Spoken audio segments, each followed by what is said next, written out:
昏暗的出租屋内，这个男人召集朋友商量拍部电影，幻想上映后能赚3000万一举成名。他们都是在横店打拼了10几年的群演，为了心中所谓的明星梦，有些人已经到了疯魔的地步。你别吹那么厉害啊！你吹得越厉害，是吧？人家越觉得你这个人不正常。我要干，不管你们说什么，我也不管这3000万票房实不实现，但是我会一步一步的去干。在外漂泊数十年还毫无成就，为了梦想去苦苦坚持，值得吗？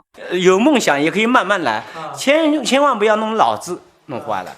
男人名叫曾健，2012年来到横店当起群众演员。刚来时他雄心壮志，认为只要坚持就一定能成名，哪怕去演戏1天40块，也要争取一次上镜的机会。在横店每天都有人怀揣梦想前来，据统计在此的横漂达到了2.8万人，戏少人多时大家都挤破头找戏拍，运气不好没选上可能就要饿天肚子。如此内卷的情况下，成功比中彩票都难。于是曾健决定与好友老焦拍部《追梦人》，内容是展示出横漂人的生活，希望上映后能名利双收。他们开始贴海报招聘演员，结果群演过来一看就撕了下来，原因是曾健以前上过电视台，以此当噱头来找合伙人拍电影。我不相信我成不了明星，我要成为大牌明星，我要成为影帝。没有工资还不包饭，显然是空手套白狼。大家都觉得他们痴心妄想做白日梦，然而有些人却因看了曾健上的节目，千里迢迢赶到横店追寻梦想。这个年轻人不顾家人反对过来，认为只要努力就会有回报。成功的没有几个人，这我都知道。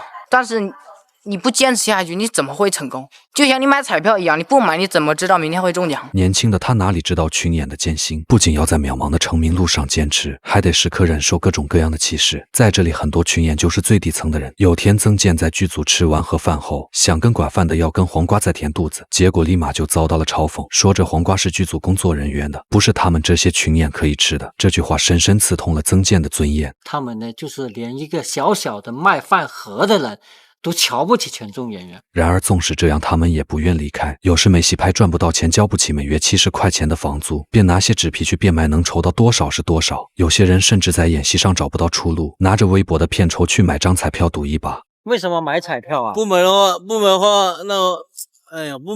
那个活得没意思啊。他们已经在这浪费了太多的时间精力，不闯出一番事业怎么也不会甘心。好在艰难的日子里，曾健有个女人陪伴，俩人是在网上聊天认识的，见面后就住在了他的出租房里。可女人却没有同意情侣关系，为此曾健向外宣称这是表妹。然而这天收工回家后，发现表妹跟个陌生男人躺在一起。过了很长时间，穿好衣服才开门，做的多厉害啊！演技实在太高了。表妹鸟东西，走开！什么表妹？愤怒的曾健将女人赶了出去，但几天过去，他就有些后悔了，觉得没有表妹的日子毫无滋味，这或许就是动心的感觉。曾健决定放弃梦想去追寻爱情，他停下了群演的工作，专心寻找，而计划中的电影也就此夭折，只拍出了《追梦人》短短片头。横店我来了，我要做明星，我要大明星。但他的朋友老焦却不愿放弃，决定独自去拍部《西游诵经》，成为全世界公认的好电影。立下宏愿的他将宣传语贴在身上，逢人就说自己这部电影制作精良，以后在全国院线上映随便赚个几千万，只要谁肯免费出演，不但能当主角，还能分到10%的股份。假如说3000万票房赚1500万，你10%的股份，你就给你150万，可以啊。重金之下顺利找到了女演员，接下来就是商议剧本的时候了。然而当老焦信心满满说出剧情以及充满魔幻色彩的片名时，演员们都觉得这次踩到了坑。西游记上部叫西游取经，西游记下部叫西游诵经，你看取诵是不是成为传世经典。不过现在横店能拍到的戏太少，几个演员就当是磨练一下演技。但女演员问及投资方是谁时，投资方找到了吗？投资方就是我准备投资几千块钱。房间内的群演们这才意识到，老焦简直就是个大忽悠，为了不切实际的梦给他们画了张大饼。从此老焦的事传遍了横店，再也没有人去帮他实现电影梦。无奈之下，老焦找到多年好友小齐，他们曾是在演戏当中认识的。老焦指导过小齐表演和唱歌，但当看到剧本后果断拒绝了，劝说他这条路根本没有希望，全部都是他天马行空的幻想。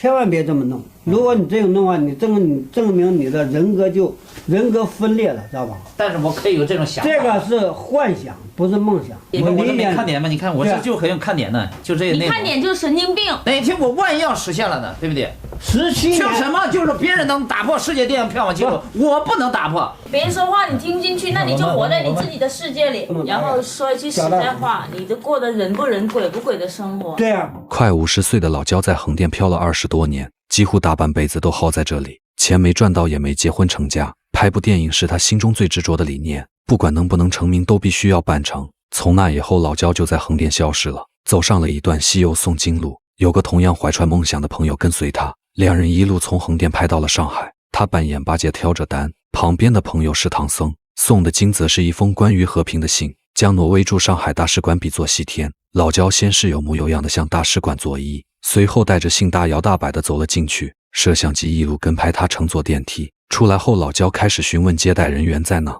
在寻找中很快顺利见到了大使官员。有一封信送给咱们的总领事，内容就是关于世界和平的建议。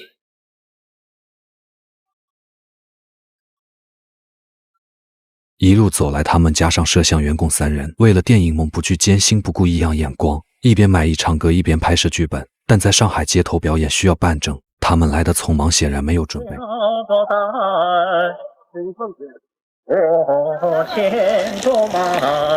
不能卖艺赚钱，今晚也就没住宿费。为此，老焦跟朋友商议在外面将就一宿，但这晚寒风刺骨，气温降至0度，好友怕冷，说什么也不愿意。接着奉劝他不要再继续拍电影了，回到横店拍戏，踏踏实实过日子。可老焦志在四方计划绕地球一圈，把电影拍遍世界，把经送到每个大使馆。这体力怎么绕地球啊？绕地球，看你别绕地球，绕地球仪吧。人有梦想是可以理解的，但前提至少得建立在吃饱饭的基础上。每天有上顿没下顿，还露宿街头，没有几个人再愿意去跟随，最后连摄影师都看不下去了，当晚就买票回了横店。1个礼拜后，老焦也独自返回，但他还是没放弃心中的电影梦，依旧将宣传语挂在身上，四处寻找演员跟他拍电影。1000块钱10%的补助，我真的觉得你那个很适合，你就知道玩了，现在可怜我的梦想。现在暂时说你如果错过我这个机会，可能2年3年之后，咱俩的身份变了，你可在千求万求我。我们这种小人物，你真的是着魔了。老焦真的着魔了吗？数十年的漂泊人生，如今眼看着就要到头了。当初兴致勃勃的理想和志向，在面前随着时间化为灰烬。剩下的日子没有这点信念支撑，可能会像买彩票的小伙子一样，活得没意思啊。曾经多少人为了梦想拼命奋斗，我想年轻时的老焦肯定也一样，只不过命运并没有眷顾他，甚至说那时这条路本就选错了。可年近50的他又能怎么样呢？花有重开，日人无再少年。视频最后，你觉得老焦应该醒来，还是继续装睡，做着虚无缥缈的梦呢？拍戏拍疯的很多就是那种，反正就有一个好心态嘛。因为就是你自己去努力了，但是你也不要抱太多期望，就你自己想了80分，但是就算你没成功的话，你也不会有太大的落失。但是你想个100%要成功的话，但是你一旦失败，他就觉得心理落差，然后就心态会崩。